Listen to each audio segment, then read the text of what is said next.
আজ আমরা সিদ্ধান্ত নিয়েছি আমরা একটি সৌদি আরবের একটি শহরে যাব, সেটি হলো তায়েফ। আমি তায়েফ যাচ্ছি, চিন্তা করলাম যেহেতু তায়েফ যাব সেহেতু আপনাদের জন্য এই তায়েফ সম্পর্কে কিছু ইনফরমেশন দেই। আপনারা তায়েফ কেন যাবেন, কিভাবে যাবেন, কত টাকা খরচ পড়বে, একেবারে কম টাকা কিভাবে এই পর্যটন নগরী তায়েফকে আপনারা ঘুরে আসতে পারেন। সাথে আমি তায়েফ যাচ্ছি, চলুন তার সঙ্গে কথা বলে দেখি তায়েফ যাইতে আমাদের কতক্ষণ সময় লাগবে এবং আপনারা যারা ট্যাক্সি করে যাবেন তাদের কি পরিমাণ খরচ আসতে পারে। আসসালামু আলাইকুম ভাই, কেমন আছেন? ওয়ালাইকুম আসসালাম ওয়া রাহমাতুল্লাহি ওয়া বারাকাতুহু। জি আলহামদুলিল্লাহ ভালো আছি। যাক, আমরা আল্লাহর রহমতে তায়েফে যাচ্ছি। আশা করি আমাদের মনের আশা পূরণ হবে, ভ্রমণে আল্লাহ সহি সালামতে পৌঁছাবে। তো আমাদের তায়েফ যাইতে মোটামুটি 2 থেকে 2.5 ঘন্টা সময় লাগবে।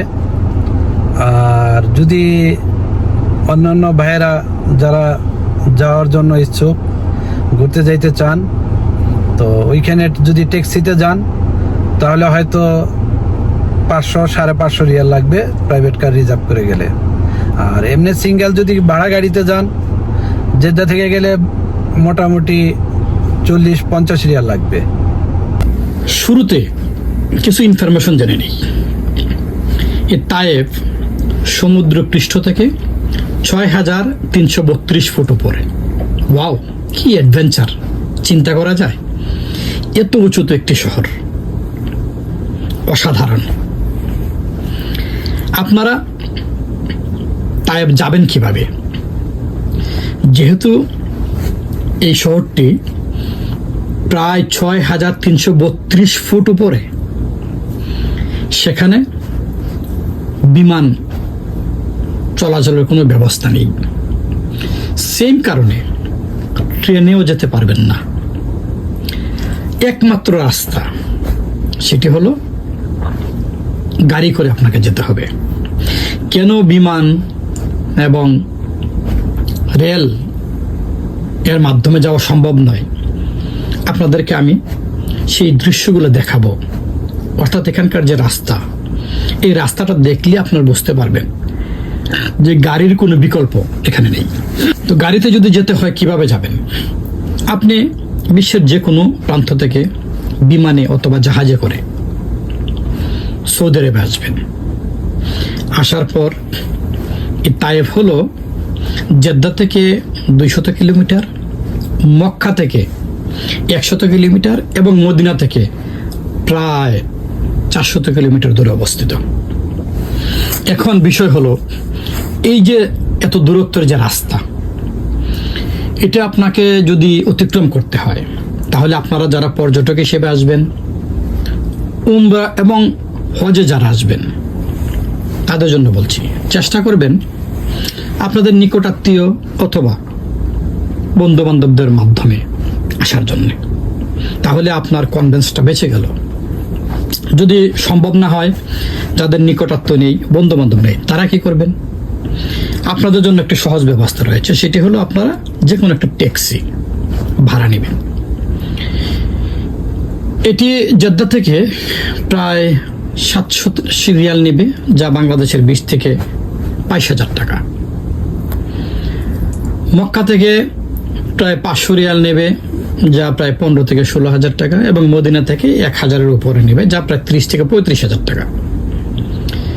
আপনি যদি একা আসেন তাহলে অনেক ব্যয়বহুল, তাই আপনাকে চিন্তা করতে হবে আপনারা 5 জন একত্রিত হবেন। তাহলে জন প্রতি 100 টাকা করে, 100 রিয়াল করে পড়বে। আর সেই 100 রিয়াল অর্থাৎ 3000 থেকে 3200 টাকা হবে। আপনারা খুব সহজেই সেখানে যেতে পারবেন। এবার আপনাদেরকে তায়েফ সম্পর্কে কিছু ধারণা দিই, আপনারা কোথায় কোথায় যাবেন। তায়েফ 600 শতকে সালিফ উপজাতি বসবাস করত। বর্তমানে এই তায়েফে কিন্তু তাদেরই বংশধররা বসবাস করছে। 7ম শতাব্দীতে হযরত মুহাম্মদ মুস্তাফা সাল্লাল্লাহু আলাইহি সাল্লাম, আমাদের প্রিয় নবী, তায়েফ গিয়েছিলেন তায়েফবাসীকে আল্লাহর একাত্মবাদে আহ্বান করার জন্য। প্রথম দিকে উনি বাধাগ্রস্ত হয়েছেন, ওনাকে আঘাতপ্রাপ্ত করা হয়েছে, তিনি রক্তাক্ত হয়েছেন। পরবর্তীতে তায়েফবাসী মুসলমান হয়েছে। ভিউয়ার্স, আমরা হোটেল থেকে রওনা দিয়েছি। এই মুহূর্তে আমরা যাব সেই ইসলামের যে ঐতিহাসিক স্থানগুলো, সেগুলো আমরা দর্শন করব।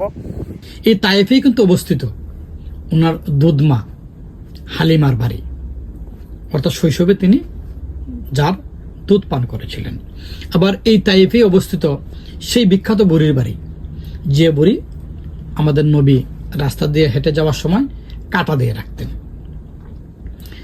আশ্চর্য বিষয় হলো, নবী করিম সাল্লাল্লাহু আলাইহি ওয়াসাল্লাম যখন 1 দিন 2 দিন 3 দিন 4 দিন 5 দিন 7 দিন রাস্তায় কোনো কাঁটা দেখলেন না, তিনি সেই বুড়ির বাড়িতে গেলেন। বুড়ির ঘরে গিয়ে দেখলেন বুড়ি অসুস্থ। তিনি ধারণা করেছিলেন হয়তো বুড়ির কোনো সমস্যা হয়েছে। মহানবী সাল্লাল্লাহু আলাইহি ওয়াসাল্লামের এই মহানুভবতা দেখে বুড়ি কিন্তু শেষ পর্যন্ত মুসলমান হয়েছিল। দর্শক, আপনারা দেখতে পাচ্ছেন আমার পিছনেই ফুলের বাগান, অসংখ্য ফুল এখানে ফুটছে। এই হলো তায়েফের অন্যান্য জায়গার থেকে তায়েফের ডিফারেন্স এবং পার্থক্য। আমরা এখন তায়েফের পর্যটনের যে এরিয়াগুলো রয়েছে সেই এরিয়াগুলোতে যাব, কারণ আজকে আমাদের প্রথম দিন। এখন বিকালে আসরের পরেই এই পর্যটনের মুখরিত হবে। আমরা সেই দৃশ্যগুলো দেখব। আমাদের নিকট আত্মীয়রাও এখানে ইতিমধ্যে এসে পৌঁছেছেন, তাদের সঙ্গে আমরা দেখা করব ইনশাআল্লাহ। আপনাদেরকে এই পর্যটনের যে ব্লগটি আছে সেটি আপনারা খুব সুন্দরভাবে উপভোগ করবেন।